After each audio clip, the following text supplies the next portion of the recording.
Right, Abusia, ya movibia akwaba midin any my cages. And Abu Trica and sense my air cosono, and no am person me no, edi home como, and let me know say Abu Trica, ya de no ekojina court, ya de no mo court. Na court can be court we was I took a 7 I said that yeah, a 7 a movie called August of next month.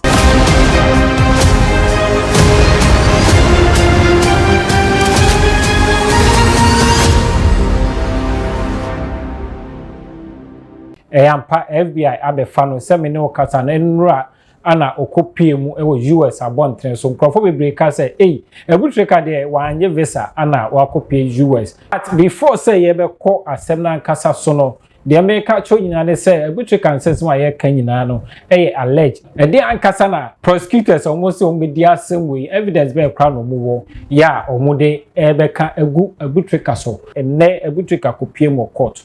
Yes, okopie mo court no prosecutors ekojina na prosecutors omukojina mu no omo de documents bebre omo de sembe omo de charges omo de normal bebre ana ekobo Abu Trica ewo court ho na normal omo de court ana say omo de gina so say no say ana why ana say de why de etia your client enie asem aye ka to Abu Trica so nyina ne say yes why money laundering ana say why money fraud or te Ghana ha no na or the AI mesro say so make nyina alleged because yenya ehun ba bi asem na nkasa ekosi say ye no kre say enye no kre de ensem nyina kosi ne say Abu Trica afanyansa kwan so SC enkrofo adwo musika na ska no enye ska ketwa ska ne ye $8 million na imagine $8 million e dey back Ghana cedis even 1 million kra no sen wo Ghana cedis social media ne online platform ya na yese Abu Trica kwatena so ekọ hwehwe ko huhu emma bi ana ono mu ehya ase didi love hon komo na love hon komo a emanu ebudo efole ma Abu Trica no eho ana Abu Trica so ebe kire se no mo anyi odo ntina me bayo na emo me be kire wo se menso minim nyansa na o nam so de ni nyansa kwa so wa nwene ni nyansa bi a say nyansa ne de ono kwa ne nim kwa fa so enwene no e de agiska pudu every emai ho we na man tina say no say awa wa ma ye hunu de wo wo so wa sa agi sika da bi eni esika no de ye ntia se me no kasa yi de ne court etna so etna Abu Trica and 77 no so US District Court for Northern District of Ohio. Yes, etna Abu Trica a 7 so Abu Trica ni di ankasa ekura no Frederick Kumi then kai ba documentation na Frederick Kumi ana ode ye bibia into court etna so na court bisa na say kwadu e di boni na wudi for anase wudi pem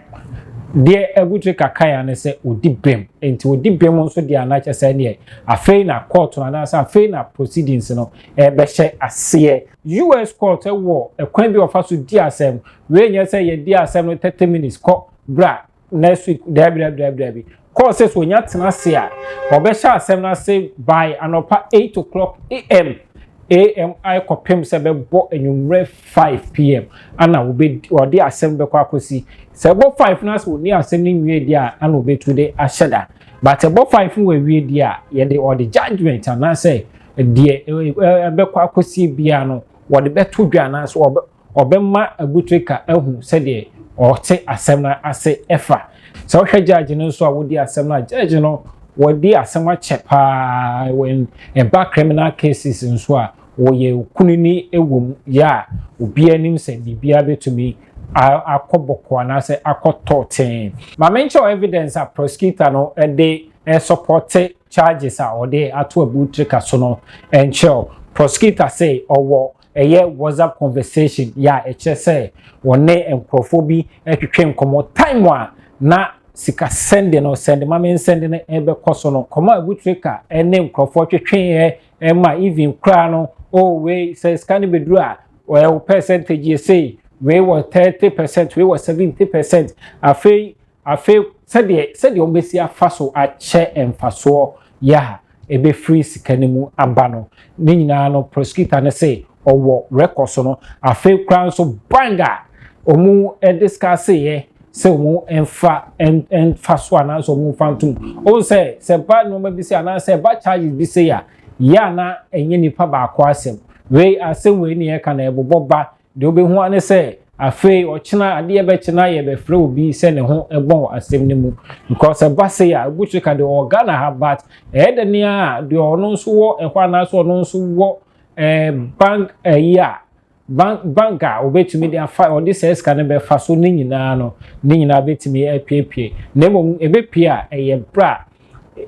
court be shase no eno ne be me hu sede asem na nkasa site me ne wo kasa ide me ka chew say Abu Trica sensem ya ye interested pa because baby akopie no ye wo enkrofo ho a o betumi edi akire amaye the real source of information or said the bear betumi de ebi abrel na amaye kai wo say do well and try as much as possible so be subscribe to the channel no e happy and ye de information abrel e happy ana yesua de e happy ana asema wonte da no ye be breaking it down ni ye hwe adesua ye betumi asua frame.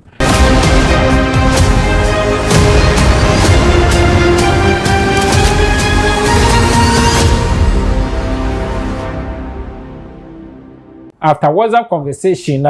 prosecutor ne so wo no o san wo bank records a che say scanner ye send ko bank we na bank we kra account na ye send to mu no account no so san send this scanner so call different account and I say baby foforo ya all records ni nyina sa records we no giram e de abo Abu Trica so bo na so de bo ne charge say why money laundry and I say wa fraud for prosecutor no so ekra victim statement no omu a Abu Trica fa sa odokwan so de efra wo mani edada wo mu agi wo mu sika no okra sa statement na eno so ode ebe back say no Abu Trica de waye no etia emra and at the same time was our digital evidence baby a said the Abu Trica si dini juma ewo ententan fidie no so baby a offer baby a de oye bia no prosecutor no so krasa evidence ni nyina ode be back a chese sa persuasive a ode eje sky free enkrofo bi ho no na enye kwan paso so court Abu Trica akopie no enne de court de tu dwa ya o hwese the next meeting on Abu Trica be hia no ebetumi akoso ebine say omo hwe ne ntale shem yes trial session begin at 9 o'clock am so enye itedem di kankan ebe sha say 9 o'clock am counsel providing appropriate clothing for defendant in custody so say see I mean no can say said trial na sha say nkwan de en kasa Abu Trica en free fee emra on free fee emra criminal case in so de en kan chow say free fee bra entino court to say custody no enhwe se umbema Abu Trica appropriate entirely e was wash say you blue white na cha say or the back court orange so na you say orange now rules govern jury proceedings. Instruction for attorney before the trial begins. So these are a normal yehwe ni mu se ni nyina betumi aye in order and sana na ya started journey no ya started Abu Trica journey no de na ye de na ekoso wo Ghana ha de na men kan say na wawan ho ana say na enka hwe if you kwa hwe say de lawyers kwa say o ma file documents wo court na nko mo hwe say o be nyenya if kwa court date no so mpokra na we nyina abom no so it tells you say sansem we nyina na court so hwe say ekoso no ebe koso no and no interest Abu Trica asem no odifo mesrew and no interest asem no odibem mesrew ni nyina interest afei an ye be pensen asem no ehunu no kra eda asem no ebia na no kra bi anim said de ekoso no ebi so a na no kra wom de ne a yebehu se de asem no etia na asem ko akosie se court sha se so di Abu Trica asem na sei ana ebesi akọ yebehwe jury selection yebehwe judges ebetena asem no so enye se judge bia na yede ne betena asem no so yebehwe se enye partial nemum obi ebe fair selection ya yenka se we de judges are ye select omu judges are omu be di ama Abu Trica na say omu endima Abu Trica afi ye wie nso ani ahwe to say evidence a ewo asem nim say the prosecutor no dey the evidence be bre eba no ni ahwe mu yie especially to say WhatsApp ne bank transfer transactions ay kokoso nyina no ye behwe say the esitie na afi witness testimony ni ahwe adansefo a ewo asem nim say adanse a omu ebedi ede afa asem no say tese say no kre say enye no kre na afi ya cross examine Abu Trica and I say ya cross examine Abu Trica ene nipa kra na say nipa ku a omu de charge no bono no afi ni nyina ewia na afi court atena say me hwe say the asem ni sitie say the asem ni sitie no asem ye A and I say asem no ye B say court enya enjeji and I say on fa ni judgment ma ye ne de Abu Trica eda so innocent asem no ye nyan hu no kra ewom timesro say unam social media no ya make sure say source of information na wo de te asem bisa ya make sure say valid and I say a correct source into I make sure say do and try as much as possible so subscribe to my channel no me di any my cages happy and I did the correct source of information bro na if our comment now so far comment section or na yen discuss it Abu Trica and sensem no say one kasa said there say me esi ekwe wo hu ne say na one kasa e dey adesua dey na wo be fa afre mo say no ochina bi say asem bi say eto wade ekwa na wo so obeye me din any my cages macrow